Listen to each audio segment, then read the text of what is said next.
80ാമത് സ്വാതന്ത്ര്യദിനത്തിൽ പ്രധാനമന്ത്രി ചെങ്കോട്ടയിൽ നടത്തിയ പ്രസംഗമാണ് ഇന്നത്തെ വിഷയം. അദ്ദേഹത്തിൻ്റേത് പതിവ് ശൈലിയിൽ പതിവ് പോലെ ദൈർഘ്യമേറിയ പ്രസംഗം, വലിയ പ്രഖ്യാപനങ്ങൾ, 2047 രാജ്യത്തെ വികസിതമാക്കുന്നതിന് വേണ്ടിയിട്ടുള്ള കർമ്മ പദ്ധതി, ഇതൊക്കെ പതിവ് പോലെ അദ്ദേഹത്തിൻ്റെ പ്രസംഗത്തിൽ ഇടം പിടിച്ചു. ഈ പ്രസംഗം വളരെ ശ്രദ്ധേയമാകുന്നത് ജന്തർ മന്ദറിൽ യുവാക്കളും വിദ്യാർത്ഥികളും നടത്തിയ പ്രക്ഷോഭത്തിന് മുന്നിൽ നരേന്ദ്രമോദി സർക്കാരിന് മുട്ടുമടക്കേണ്ടി വന്നതിൻ്റെ തൊട്ടുപിറകെ നടക്കുന്ന പ്രസംഗം എന്നുള്ള നിലയിലാണ്. അതിനുശേഷം ഒരുപക്ഷെ അദ്ദേഹം ഒരു പൊതുവേദിയിൽ വന്ന് സംസാരിക്കുന്നത് ഇത് ആദ്യവുമാണ്. സാമൂഹ്യ മാധ്യമങ്ങളിലൂടെ മാത്രമാണ് അദ്ദേഹം പ്രതികരിച്ചിരുന്നത്. ഏത് വിധത്തിലായിരിക്കും ഈ ജന്തർ മന്ദറിലെ പ്രതിഷേധത്തോട് പ്രധാനമന്ത്രി സ്വാതന്ത്ര്യദിനത്തിലെ പ്രസംഗത്തിൽ പ്രതികരിക്കുക എന്നത് വലിയ തോതിൽ കൗതുകപൂർവ്വം ആശ്ചര്യത്തോടെ ജനം കാത്തിരുന്നതാണ്. അദ്ദേഹം ആ പ്രസംഗത്തിൽ പ്രത്യക്ഷത്തിൽ ആ സമരത്തെക്കുറിച്ച് പരാമർശിച്ചതേയില്ല. പക്ഷേ മത്സര പരീക്ഷകളിൽ പങ്കെടുക്കുന്നതിന് യുവാക്കൾക്കും വിദ്യാർത്ഥികൾക്കും സൗജന്യമായി ഓൺലൈൻ പരിശീലനം നൽകും എന്ന പ്രഖ്യാപനം അദ്ദേഹത്തിൻ്റെ ഭാഗത്തു നിന്നുണ്ടായി. അതിൻ്റെ പിറകെ 2036 ഒളിമ്പിക്സ് ലക്ഷ്യമിട്ടുകൊണ്ട് 5 മുതൽ 12 വയസ്സ് വരെയുള്ള കുട്ടികളിലെ കായിക പ്രതിഭകളെ കണ്ടെത്താനുള്ള ടാലൻറ്റ് ഹണ്ട് രാജ്യമെമ്പാടും നടത്തും എന്നും അദ്ദേഹം പ്രഖ്യാപിച്ചു.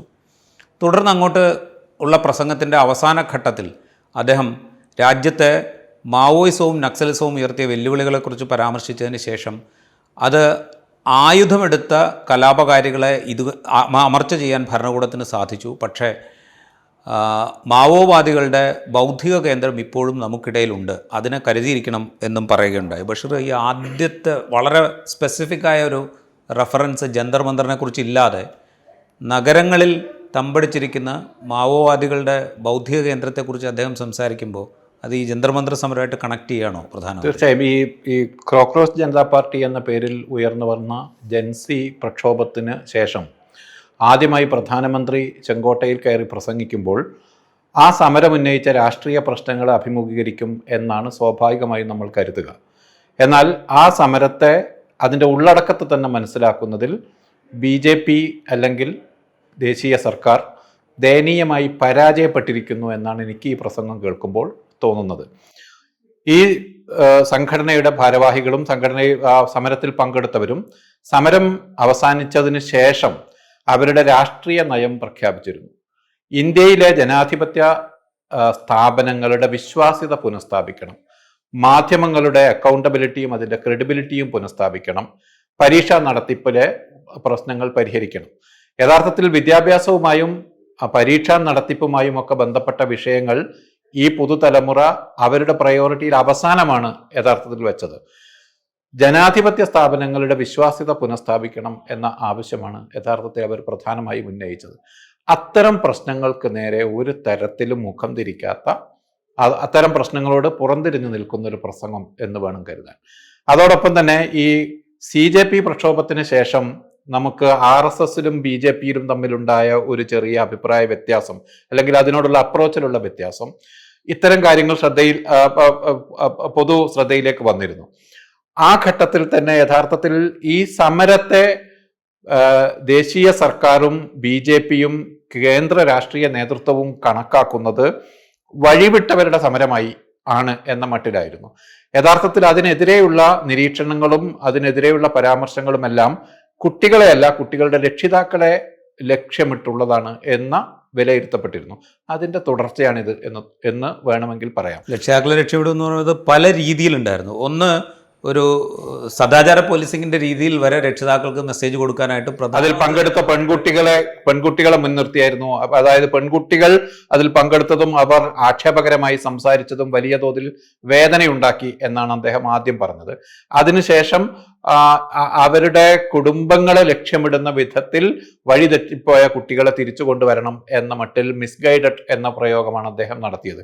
ഇവിടെയും യഥാർത്ഥത്തിൽ പ്രശ്നങ്ങളെ അഭിമുഖീകരിക്കുകയും അതിനെ അക്നോളജ് ചെയ്യുകയും ചെയ്യുന്നതിന് പകരം ഈ ഉന്നയിക്കപ്പെട്ട പ്രശ്നങ്ങളുടെ പിറകിൽ വേറെ ബൗദ്ധികമായ അല്ലെങ്കിൽ പ്രത്യയശാസ്ത്രപരമായ താല്പര്യങ്ങളുണ്ട് എന്നാണ് പ്രധാനമന്ത്രി പറഞ്ഞു വെക്കുന്നത്. ഈ രാജ്യത്തെ ജനാധിപത്യ സ്ഥാപനങ്ങൾക്കകത്ത് അല്ലെങ്കിൽ പോളിസി മേക്കിംഗ് സ്ഥാപനങ്ങൾക്കകത്ത് കയറിക്കൂടിയ ബുദ്ധി കേന്ദ്രങ്ങളാണ് ഈ കുട്ടികളെ വഴിതെറ്റിക്കുന്നത് എന്ന മട്ടിലുള്ള ഒരു സൂചനയാണ് അത് നൽകുന്നത്. അതായത് ഇപ്പൊ മൻമോഹൻ സിംഗ് സർക്കാരും അതിനുശേഷം വന്ന നരേന്ദ്രമോദി സർക്കാരുകളും ചേർന്ന് മാവോയിസത്തെ ഇല്ലാതാക്കി. പക്ഷെ പ്രധാനമന്ത്രി പറയുന്നത് 2014 മുതൽ ഇങ്ങോട്ട് അത് അടിച്ചൊതുക്കി എന്നാണ്. മൻമോഹൻ സിംഗ് സർക്കാരിന്റെ കാലത്തും പ്രധാനപ്പെട്ട സെക്യൂരിറ്റി ത്രെട്ടായിട്ട് തന്നെയാണ് ഉയർത്തി കാണിച്ചത്. ഏതായാലും അതിനെ കാടുകളിൽ നിന്നും തുടച്ചു നീക്കി ഫിസിക്കലായി അതിനെ ഉന്മൂലനം ചെയ്തു. അതിന്റെ ബൗദ്ധിക കേന്ദ്രങ്ങൾ ഇപ്പോഴും നമുക്കിടയിൽ ആക്റ്റീവായി പ്രവർത്തിക്കുന്നു. നമ്മുടെ പുതുതലമുറയെ അത് സ്വാധീനിക്കും എന്ന മട്ടിലാണ് പ്രധാനമന്ത്രി. സ്വാധീനിക്കുമെന്നാണോ, പുതുതലമുറയെ വഴിതെറ്റിക്കാൻ സാധ്യതയുണ്ട് എന്നാണോ അദ്ദേഹം ഉദ്ദേശിച്ചത് എന്ന് വളരെ സ്പെസിഫിക്കായി അദ്ദേഹത്തിൻ്റെ വാക്കുകളിൽ നിന്ന് തന്നെ വ്യക്തമാണ്. ഒരു പക്ഷേ ഈ സമരത്തിൻ്റെ ബുദ്ധികേന്ദ്രം ഈ നഗരങ്ങളിൽ പാർക്കുന്ന മാവോയിസ്റ്റ് ബുദ്ധികേന്ദ്രങ്ങളാകാം എന്ന് പറയാതെ പറയുകയായിരിക്കും പ്രധാനമന്ത്രി.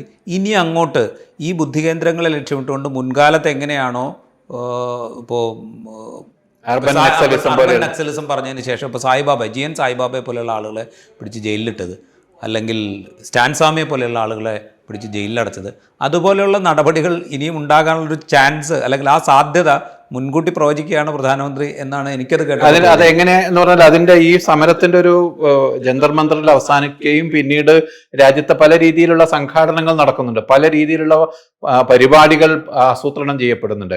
ആ ജന്തർ മന്ദർ സമരത്തിൽ പങ്കെടുത്ത വിദ്യാർത്ഥി നേതാക്കളും യുവജന നേതാക്കളും അതല്ലെങ്കിൽ അതിന്റെ സംഘാടകരായിരുന്നവരും വക്താക്കളായിരുന്നവരും പലയിടങ്ങളിലായി പല വിധത്തിൽ മാധ്യമങ്ങളെയും പൊതുപരിപാടികളെയും അഭിമുഖീകരിക്കുന്നുണ്ട്. ആ സമരത്തിന് പിന്നിൽ ഇടതുപക്ഷ വിദ്യാർത്ഥി യൂണിയനുകളാണ് പ്രവർത്തിച്ചത് എന്ന ചിന്ത ദൃഢപ്പെടുത്തുന്ന വിധത്തിലാണ് യഥാർത്ഥത്തിൽ അതിനുശേഷമുള്ള പല നിരീക്ഷണങ്ങളും, അതായത് സർക്കാരിന്റെയും BJPയുടെയും ഭാഗത്തു നിന്ന് വരുന്ന പല നിരീക്ഷണങ്ങളും ഇതിന് പിന്നിൽ പ്രവർത്തിച്ച വിദ്യാർത്ഥി സംഘടനകളുടെ പ്രത്യയശാസ്ത്രം അന്വേഷിച്ചു പോവുക എന്നതാണ്. ആ സമരം അവസാനിക്കുമ്പോൾ അതിന്റെ പ്രധാന സംഘാടകർ അവിടുത്തെ ഇടതുപക്ഷ വിദ്യാർത്ഥി സംഘടനകൾക്ക്, ആ സമരത്തിന് പിന്തുണ നൽകിയ ഇടതുപക്ഷ വിദ്യാർത്ഥി സംഘടനകൾക്ക് നന്ദി അറിയിച്ചിരുന്നു. ഈ സമരത്തിന്റെ അതിന്റെ ഒരു ദിശ രൂപീകരിക്കുന്നതിൽ ഈ സംഘടനകൾ സഹായിച്ചു എന്ന് തന്നെയാണ് അവർ പറഞ്ഞത്. അവിടേക്കാണ് യഥാർത്ഥത്തിൽ ഇത് ഫോക്കസ് ചെയ്യുന്നത് എന്ന് എനിക്ക് തോന്നുന്നു. ഇത്തരം സമരങ്ങൾക്ക് പിന്നിൽ ചില ബൗദ്ധിക കേന്ദ്രങ്ങൾ പ്രവർത്തിക്കുന്നുണ്ട് എന്ന് സൂചിപ്പിക്കുക, അത് ഫിസിക്കലായി ഉന്മൂലനം ചെയ്ത മാവോയിസത്തിന്റെ ബൗദ്ധികമായ തുടർച്ചയാണ് എന്ന് പറയാൻ ശ്രമിക്കുക. ചുരുക്കത്തിൽ രാജ്യത്തുയർന്നു വന്ന ഈ യുവജന പ്രക്ഷോഭത്തിന്റെ രാഷ്ട്രീയ സന്ദേശം എന്താണ് എന്ന് ഇപ്പോഴും മനസ്സിലാക്കപ്പെടുന്നില്ല, അല്ലെങ്കിൽ അതിനെ തെറ്റായി വ്യാഖ്യാനിക്കാനാണ് ശ്രമിക്കുന്നത് എന്നാണ് തോന്നുന്നത്. ഇത് പറയുമ്പോഴേ അദ്ദേഹം ഈ പ്രസംഗത്തിൽ യുവാക്കളെ സവിശേഷമായി അഡ്രസ്സ് ചെയ്യും എന്നൊക്കെയുള്ള സൂചനകൾ ഉണ്ടായിരുന്നു. ഒരു പക്ഷേ ഈ സമരത്തിൻ്റെ പശ്ചാത്തലത്തിൽ ചെറുപ്പക്കാരിൽ ഈ സമരം നൽകിയിരിക്കുന്ന ഒരു സന്ദേശത്തെ ഇല്ലാതാക്കാൻ പാകത്തിനുള്ള മെസ്സേജസൊക്കെ കൊടുക്കുമായിരിക്കും എന്നൊക്കെ വ്യാപകമായി വിലയിരുത്തപ്പെട്ടിരുന്നു. പ്രത്യക്ഷത്തിൽ അങ്ങനെ വലിയ സന്ദേശങ്ങളൊന്നും നൽകിയതായിട്ട് ആ പ്രസംഗം മുഴുവൻ കേട്ടുകഴിഞ്ഞാൽ നമുക്ക് തോന്നില്ല. ഞാൻ നേരത്തെ പറഞ്ഞ ഈ മത്സര പരീക്ഷകൾക്ക് സൗജന്യമായ ഓൺലൈൻ പരിശീലനം നൽകും എന്നൊക്കെ പറയുന്നത് കാര്യങ്ങൾ മാത്രമേ അതിനകത്ത് കണ്ടുള്ളൂ. പിന്നെ യുവശക്തിയെക്കുറിച്ച് അദ്ദേഹം മുൻപ് കാലങ്ങളിൽ പറഞ്ഞിരുന്നതൊക്കെ ആവർത്തിക്കുന്നു. അതിൽ ഒരു കാര്യം യുവാക്കളുടെ കാര്യത്തിൽ അദ്ദേഹം പറഞ്ഞത്, ഇപ്പോൾ AI നിർമ്മിത ബുദ്ധിയുടെ കാര്യത്തിൽ 1 കോടി യുവാക്കൾക്ക് 1 വർഷം കൊണ്ട് പരിശീലനം നൽകും എന്ന് അദ്ദേഹം ആ പ്രസംഗത്തിൽ പറയുന്നുണ്ട്. പ്രായം കൊണ്ട് യുവാവാണോ അല്ലയോ എന്നുള്ളതല്ലാതെ ഞാൻ ഈ AI ഉപയോഗിച്ചുകൊണ്ട് എന്നാൽ പരിശീലനം തുടങ്ങിക്കളയാം എന്ന് തീരുമാനിച്ച് ഈ കഴിഞ്ഞ 2014 ശേഷമുള്ള നരേന്ദ്രമോദിയുടെ സ്വാതന്ത്ര്യദിന പ്രഭാഷണങ്ങൾ ഒന്ന് താരതമ്യപ്പെടുത്താൻ പല AI ടൂളുകളോട് ആവശ്യപ്പെട്ടിരുന്നു. ഏതാണ്ട് എല്ലാ AI ടൂളുകളും ഒരേ തരത്തിലുള്ള മറുപടി തന്നു എന്നുള്ളതാണ് കൗതുകകരം. അതായത് 2014 പറഞ്ഞ പല കാര്യങ്ങളും 16 ആവർത്തിക്കുന്നു, 17 ആവർത്തിക്കുന്നു, 18 ആവർത്തിക്കുന്നു, 19 ആവർത്തനം നിർത്തുന്നു. അതിൽ ഏറ്റവും പ്രധാനപ്പെട്ടത് ഈ പ്രസംഗത്തിൽ പറഞ്ഞ സ്കൂളിലെ ടോയ്ലറ്റ് നിർമ്മാണമാണ്. സ്കൂളുകളിലെ ടോയ്ലറ്റ് നിർമ്മാണം 2014 അപേക്ഷിച്ച് 4 മടങ്ങ് വർദ്ധിച്ചു എന്നാണ് അദ്ദേഹം ഈ പ്രസംഗത്തിൽ പറയുന്നത്. 2014 2019 ആകുമ്പോഴേക്കും രാജ്യത്തെ എല്ലാ സ്കൂളുകളിലും ടോയ്ലറ്റ് നിർമ്മാണം പൂർത്തിയാക്കുമെന്നും പെൺകുട്ടികൾക്ക് പ്രത്യേക ടോയ്ലറ്റ് നിർമ്മിക്കുമെന്നും അദ്ദേഹം ഉറപ്പിച്ച് പ്രഖ്യാപിച്ചാണ് 2014. 2019 ശേഷം ഇതാദ്യമായിട്ടാണ് ടോയ്ലറ്റ് നിർമ്മാണത്തെക്കുറിച്ച് അദ്ദേഹം സ്വാതന്ത്ര്യ പ്രഭാഷണത്തിൽ പറയുന്നത്. അത് കഴിഞ്ഞിട്ട് 2017 18 19 ഒക്കെ അദ്ദേഹം പറഞ്ഞത് കർഷകരുടെ വരുമാനം ഇരട്ടിയാക്കും എന്നുള്ളതായിരുന്നു. അതിനൊരു കാലപരിധി നിശ്ചയിച്ചിരുന്നു 2022 വരെ. 2022 കർഷകരുടെ വരുമാനം ഇരട്ടിയാക്കും എന്ന് അദ്ദേഹം സ്വാതന്ത്ര്യദിന പ്രഭാഷണങ്ങൾ തുടർച്ചയായി പറഞ്ഞിരുന്നു. 2022 ആയപ്പോൾ അതിനെക്കുറിച്ചുള്ള പരാമർശം നിന്നു. അങ്ങനെ ഇരട്ടിയായിട്ടില്ല എന്നുള്ള വസ്തുത അവിടെ നിൽക്കുന്നു, ആ പരാമർശം നിന്നു. പിന്നെ 2002 മുതൽ തുടങ്ങുന്നത് 2047 ആകുമ്പോഴത്തേക്കും രാജ്യം വികസിത രാജ്യമായി മാറും എന്നുള്ളതായിരുന്നു. ആ പ്രഖ്യാപനമാണ് 2022, 2023, 2024, 2025, 2026 തുടങ്ങിയ സ്വാതന്ത്ര്യദിന പ്രഭാഷണങ്ങളിലൊക്കെ ആവർത്തിച്ച് നമ്മൾ കേൾക്കുന്നത്. 2047 ആകുമ്പോഴത്തേക്കും രാജ്യം വികസിത രാഷ്ട്രമായിട്ട് മാറും എന്നുള്ള പ്രഖ്യാപനമാണ്. ഇങ്ങനെ പല കൗതുകങ്ങൾ അദ്ദേഹത്തിൻ്റെ ഉപദേശം സ്വീകരിച്ചുകൊണ്ട് ഇതിൽ ഈ ടോയ്ലറ്റുകളുടെ ഒക്കെ കാര്യം പറഞ്ഞല്ലോ, സ്കൂളുകളുടെ ഈ ജന്തർ മന്തർ പ്രക്ഷോഭത്തിന്റെ ഒരു ഇമ്പാക്റ്റ് എന്താണെന്ന് പറഞ്ഞാൽ, രാജ്യത്തിന്റെ അവികസിത സംസ്ഥാനങ്ങളിലാകെ യഥാർത്ഥത്തിൽ വിദ്യാർത്ഥികൾ, അതും സ്കൂൾ വിദ്യാർത്ഥികൾ ഗ്രൗണ്ടിൽ രംഗത്തിറങ്ങിക്കഴിഞ്ഞു എന്നതാണ്. നൂറുകണക്കിന് സ്കൂളുകളിൽ ഇതിന്റെ പ്രതിഷേധങ്ങൾ വരുന്നു. ടോയ്ലറ്റുകൾ ഇല്ലാത്ത സ്കൂളുകൾ, അടിസ്ഥാന പ്രാഥമിക സൗകര്യങ്ങൾ ഇല്ലാത്തതിനെ ചൊല്ലി രാജ്യത്തിന്റെ വിവിധ ഭാഗങ്ങളിൽ കുട്ടികൾ സമരത്തിനിറങ്ങുന്ന വാർത്തകളാണ് പല പല ദിക്കുകളിൽ നിന്ന് വന്നുകൊണ്ടിരിക്കുന്നത്. ഇതെല്ലാം ഈ ജന്തർ മന്തർ സമരത്തിന്റെ രാഷ്ട്രീയമായ ഇമ്പാക്റ്റ് ആണ്. ഇതിനെ കൂടി മുന്നിൽ കണ്ടാവണം ഒരു പക്ഷേ ഇത്തരത്തിലുള്ള പ്രഖ്യാപനങ്ങൾ വരുന്നത്. പക്ഷെ കൗതുകകരം, ഒരു പ്രധാനമന്ത്രി ചെങ്കോട്ടയിൽ കയറി വിദ്യാർത്ഥികൾക്ക് ട്യൂഷൻ നൽകുന്നതിനെ കുറിച്ചും കുറച്ചു പേർക്ക് AI പരിശീലനം നൽകുന്നതിനെ കുറിച്ചും ഒക്കെയാണ്. നയപരമായ എന്ത് മാറ്റമുണ്ടാകും, അതല്ലെങ്കിൽ വിദ്യാർത്ഥികൾ ഉന്നയിച്ച ജനാധിപത്യ സ്ഥാപനങ്ങളുടെ ക്രെഡിബിലിറ്റിയും അക്കൗണ്ടബിലിറ്റിയും തകർന്നിരിക്കുന്നു, അത് പുനഃസ്ഥാപിക്കണം. രാജ്യത്തെ മാധ്യമങ്ങളുടെ അക്കൗണ്ടബിലിറ്റി ഇല്ലാതായിരിക്കുന്നു, അത് പുനഃസ്ഥാപിക്കണം. ജുഡീഷ്യറി ഉൾപ്പെടെ CJP മുന്നോട്ട് വെച്ച ജുഡീഷ്യറിയുമായി ബന്ധപ്പെട്ട പ്രശ്നങ്ങൾ പരിഹരിക്കണം. അതോടൊപ്പം തന്നെ ഈ പൊതുവായുള്ള ഇത്തരത്തിൽ ക്രെഡിബിലിറ്റി നഷ്ടപ്പെട്ട സ്ഥാപനങ്ങളുടെ വിശ്വാസ്യത പുനഃസ്ഥാപിക്കണം. സാമൂഹികമായ സമത്വം സംബന്ധിച്ചുള്ള പ്രശ്നങ്ങൾ ഉന്നയിക്കണം. ഇത്തരം കാര്യങ്ങളിൽ ഏതെങ്കിലും തരത്തിലുള്ള ഒരു പ്രഖ്യാപനമില്ലാതെ ട്യൂഷൻ നൽകുന്നതിനെ കുറിച്ചും AI പരിശീലനം നൽകുന്നതിനെ കുറിച്ചും ആവർത്തിച്ചു കൊണ്ടിരിക്കുന്ന ഈ ടോയ്ലറ്റ് നിർമ്മാണത്തെക്കുറിച്ചുമൊക്കെയാണ് ഒരു പ്രധാനമന്ത്രിക്ക് ആകെ പറയാനുള്ളത്. അതാണ് ഞാൻ പറഞ്ഞത്, ഈ സമരത്തിന്റെ ഒരു രാഷ്ട്രീയ സന്ദേശം യഥാർത്ഥത്തിൽ മനസ്സിലാക്കുകയും അത് അക്നോളജ് ചെയ്യുകയും അതിനോട് പ്രതികരിക്കുന്ന ഒരു പ്രസംഗമാകും പ്രധാനമന്ത്രിയുടെ ചെങ്കോട്ട പ്രസംഗം എന്നാണ് കണക്കാക്കപ്പെട്ടിരുന്നത്. പക്ഷെ അക്കാര്യത്തിൽ ഒരു തരത്തിലും അതിനെ അഭിമുഖീകരിക്കുന്നതല്ല ഈ പ്രസംഗം എന്ന് പറയാം. സത്യം പറഞ്ഞാൽ അങ്ങനെ കണക്കാക്കിയതാണ് വലിയ അബദ്ധം എന്നാണ് എനിക്ക് തോന്നുന്നത്. അങ്ങനെയാണ് ദേശീയ മാധ്യമങ്ങൾ, അതായത് ജൻസി പ്രശ്നത്തെ ഇതാ ഇവിടെ വെച്ച് അഡ്രസ് ചെയ്യും എന്ന മട്ടിലായിരുന്നു. അതെ, ഞാനത് പറയാൻ കാര്യം എന്ന് പറഞ്ഞു കഴിഞ്ഞാൽ, ഈ പാർലമെൻറ്റിൻ്റെ ഈ നടപ്പ് സമ്മേളനം അവസാനിക്കുന്ന ദിവസം വന്ദേമാതരം ചൊല്ലുമ്പോൾ മാത്രമാണ് പ്രധാനമന്ത്രിയും അമിത്ഷായും പാർലമെൻറ്റിലെത്തുന്നത്. അതിനു മുമ്പ് തുടർച്ചയായ ദിവസങ്ങളിൽ ജന്തർ മന്തർ പ്രക്ഷോഭത്തെക്കുറിച്ചും ആ പ്രക്ഷോഭത്തിൽ പങ്കെടുത്തവർക്കെതിരെ പോലീസ് എടുത്ത നടപടികളെക്കുറിച്ചും ഇക്കാര്യത്തിലെ സർക്കാരിൻ്റെ നിലപാടിനെക്കുറിച്ചും ഒക്കെ പ്രധാനമന്ത്രിയോ ആഭ്യന്തരമന്ത്രിയോ ഒക്കെ മറുപടി പറയണം എന്നാവശ്യപ്പെട്ടുകൊണ്ട് പ്രതിപക്ഷം വലിയ ആവശ്യം ഉന്നയിക്കുകയും സഭ സ്തംഭിപ്പിക്കുകയൊക്കെ ചെയ്തത്. നിങ്ങൾ സഭ സ്തംഭിപ്പിക്കുകയാണ്, സ്പീക്കർ ആവശ്യപ്പെട്ടാൽ ഞാൻ വന്ന് മറുപടി പറയാം എന്നൊക്കെ ആഭ്യന്തരമന്ത്രി പറയുന്ന കാഴ്ചയും നമ്മൾ കണ്ടു.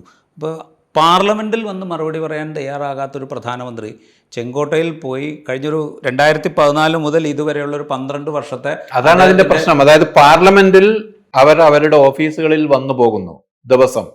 പാർലമെന്റിനകത്തുള്ള, പാർലമെന്റ് സമുച്ചയത്തിനകത്തുള്ള ഓഫീസുകളിൽ പ്രധാനമന്ത്രിയും ആഭ്യന്തരമന്ത്രിയും വന്നു പോകുന്നു. എന്നാൽ പാർലമെന്റിന്റെ ഫ്ലോറിലേക്ക് ഈ രാജ്യത്തിന്റെ പ്രതിനിധാനമുള്ള അംഗങ്ങളുടെ ഫ്ലോറിലേക്ക് വന്ന് ഇത് വിശദീകരിക്കാൻ തയ്യാറാകുന്നില്ല. ഇത് തന്നെയാണ് കുട്ടികൾ ആവശ്യപ്പെട്ടത്, ജനാധിപത്യ സ്ഥാപനങ്ങളുടെ വിശ്വാസ്യത എന്ന്. അതിന് തയ്യാറാവുന്നില്ല എന്ന് മാത്രമല്ല, അതിന് നേരെ ഒരു തരം മോക്കറി കാണിക്കുന്ന വിധത്തിൽ ഓഫീസിൽ വരുന്നു പക്ഷേ ഫ്ലോറിലേക്ക് വരുന്നില്ല എന്ന നിലപാടെടുക്കുന്നു.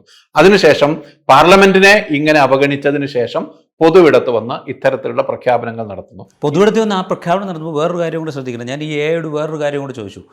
ഈ ഇന്ത്യ സ്വതന്ത്രമായതിനു ശേഷം രാജ്യത്തുണ്ടായ പ്രധാനമന്ത്രിമാരിൽ സ്വാതന്ത്ര്യദിന പ്രഭാഷണങ്ങളിൽ രാഷ്ട്രീയ പ്രതിയോഗികളുടെ കാര്യം പ്രകടമായി ഉന്നയിച്ച പ്രധാനമന്ത്രിമാരുടെ പ്രസംഗങ്ങൾ ഏതൊക്കെ എന്ന് ചോദിച്ചിരുന്നു. അപ്പോൾ അതിങ്ങനെ റേറ്റ് ചെയ്യുകയാണ് AI ടൂളുകൾ മിക്കവാറും എല്ലാം ചെയ്തത്. ചിലത് വളരെ ലോ, അതായത് ഇപ്പോൾ ജവഹർലാൽ നെഹ്റു വളരെ ലോ ആണ്, ഇന്ദിരാഗാന്ധി മോഡറേറ്റ് ആണ്, പക്ഷെ അത് പരോക്ഷമായ പരാമർശങ്ങളായിരുന്നു. പിന്നെ IK ഗുജ്റാൾ, ദേവഗൗഡ, VP സിംഗ്, അടൽ ബിഹാരി വാജ്പേയി പോലും വളരെ പരോക്ഷമായി മാത്രമേ രാഷ്ട്രീയ എതിരാളികളുടെ കാര്യം സ്വാതന്ത്ര്യദിന പ്രഭാഷണങ്ങളിൽ പറഞ്ഞിരുന്നു. പക്ഷേ നരേന്ദ്രമോദിയുടെ കാര്യത്തിൽ അത് വളരെ ഹൈ ആണ് എന്ന് അതിൽ ഈ AI ടൂളുകളൊക്കെ പറയുന്നുണ്ട്. ഞാൻ ഈ AI ടൂളുകളുടെ കാര്യം സവിശേഷമായി പറയുന്നത് പ്രധാനമന്ത്രിയുടെ ഉപദേശം സ്വീകരിച്ചിട്ടാണ് ഇത് ചെയ്യുന്നത് എന്നുള്ളതുകൊണ്ടാണ്. അത് മാത്രമല്ല, ഈ മോഡറേറ്റ് ഹൈ ആണ് എന്ന് പറയുമ്പോൾ ഈ പ്രസംഗം എടുത്തു കഴിഞ്ഞാൽ, ഈ പ്രസംഗത്തിൽ അദ്ദേഹത്തിൻ്റെ ഭരണകാലത്തെ മുഴുവൻ താരതമ്യം ചെയ്യുന്നത് 2014 ഞാൻ അധികാരത്തിൽ വന്നതിന് ശേഷം 2014 എന്ന് ആവർത്തിച്ച് പറഞ്ഞുകൊണ്ടാണ്. അത് 2014 മുമ്പ് രാജ്യം എന്തോ വലിയ പിന്നാക്കാവസ്ഥയിലായിരുന്നു, അതിന് ശേഷമാണ് ഇതിൻ്റെ ഗതി മുഴുവൻ മാറിയത് എന്ന് സ്ഥാപിക്കാനും അതിന് തടസ്സം നിൽക്കുകയാണ് പ്രതിപക്ഷ കക്ഷികൾ എന്ന് എക്സ്പ്ലിസിറ്റായി പറയാനും സ്വാതന്ത്ര്യദിന പ്രഭാഷണത്തെ വരെ പ്രധാനമന്ത്രി ഉപാധിയാക്കുന്നു എന്നൊരു അദ്ദേഹം രാജ്യത്തോട് നടത്തിയ പ്രസംഗത്തിലും ഇങ്ങനെ തന്നെയായിരുന്നു. വലിയ തോതിലുള്ള രാഷ്ട്രീയ പ്രസംഗമായിരുന്നു അത്. അപ്പോൾ അതാണ് ഇതിലെ ഒരു അടിസ്ഥാന പ്രശ്നം എന്ന് പറയുന്നത്. ജനാധിപത്യ സ്ഥാപനങ്ങളുടെ ഒരു പവിത്രതയെ അവഗണിക്കുക, അതിന്റെ വിശ്വാസ്യതയെ തന്നെ തകർക്കുക, അത് ആവശ്യമില്ലാത്ത ഒരു സംവിധാനമാണ് എന്ന പ്രതീതി സൃഷ്ടിക്കുക. ഒടുവിൽ പാർലമെന്റിന്റെ അവസാന ദിവസം വന്ന് പാർലമെന്റിൽ അറ്റൻഡ് ചെയ്ത് തിരിച്ചു പോകുന്നത് പോലെയുള്ള മോക്കറി അതിനോട് കാണിക്കുക. ഇത്തരത്തിലുള്ള നയപരമായ കാര്യങ്ങളിൽ നിലപാട് പറയാതിരിക്കുകയും വികസനപരമെന്ന് തോന്നുന്ന ചെറിയ ചെറിയ പ്രഖ്യാപനങ്ങളിലൂടെ ഇതിനെ വൈറ്റ് വാഷ് ചെയ്യാൻ ശ്രമിക്കുകയും അതോടൊപ്പം തന്നെ വിമർശനങ്ങൾക്ക് നേരെ വിമർശനങ്ങളുടെ എല്ലാം പിന്നിൽ രാഷ്ട്രീയമായ ദുരുദ്ദേശമാണ്, അതല്ലെങ്കിൽ ഇത്തരത്തിലുള്ള മാവോയിസ്റ്റ് സ്വാധീനം പോലെയുള്ള ബൗദ്ധിക കേന്ദ്രങ്ങളാണ് എന്ന ആക്ഷേപം ഉന്നയിക്കുക. സമഗ്രമായി ഇതിനെ നമ്മൾ എടുത്താൽ രാജ്യത്ത് കഴിഞ്ഞ 2-3 മാസത്തിനിടയിൽ ഉയർന്നു വന്ന വിദ്യാർത്ഥി പ്രക്ഷോഭത്തിന്റെ രാഷ്ട്രീയ അന്തസത്ത ഭരണ നേതൃത്വം ഒട്ടുമേ മനസ്സിലാക്കിയിട്ടില്ല, അല്ലെങ്കിൽ തെറ്റായാണ് മനസ്സിലാക്കിയിരിക്കുന്നത് എന്ന് വേണം പറയാൻ. അതായത് ഈ പ്രധാനമന്ത്രിയുടെ പ്രസംഗം കേട്ട് കഴിഞ്ഞാൽ മത്സര പരീക്ഷകൾക്കൊരു സൗജന്യ ഓൺലൈൻ പരിശീലനം തുടങ്ങിയാൽ, അല്ലെങ്കിൽ പ്രതിഭകളെ കണ്ടെത്താനുള്ളൊരു ടാലൻറ്റ് ഹണ്ട് നടത്തിയാൽ, AI പരിശീലനം 1 കോടി പേർക്ക് കൊടുത്താൽ, അല്ലെങ്കിൽ സ്റ്റാർട്ടപ്പുകൾക്കുള്ള വായ്പാ വിഹിതം വർദ്ധിപ്പിച്ചാൽ തീരാവുന്ന പ്രശ്നമേ ഇവിടുത്തെ വിദ്യാർത്ഥികൾക്കും ചെറുപ്പക്കാർക്കും ഉള്ളൂ എന്നാണ് തോന്നുക. എന്തായാലും ചെങ്കോട്ടയിലെ പ്രസംഗത്തിൽ യുവാക്കളെ സവിശേഷമായ അഭിസംബോധന ചെയ്യും എന്ന വലിയ പ്രചാരണം ഒരു സോപ്പുകുമിള മാത്രമായിരുന്നു എന്നാണ് 80ാമത് സ്വാതന്ത്ര്യദിനത്തിലെ പ്രധാനമന്ത്രി നരേന്ദ്രമോദിയുടെ വാക്കുകൾ നമ്മളോട് പറയുന്നത്. എപ്പിസോഡ് ഇവിടെ പൂർത്തിയാവുന്നു. മറ്റെപ്പിസോഡുമായി വീണ്ടും കാണാം.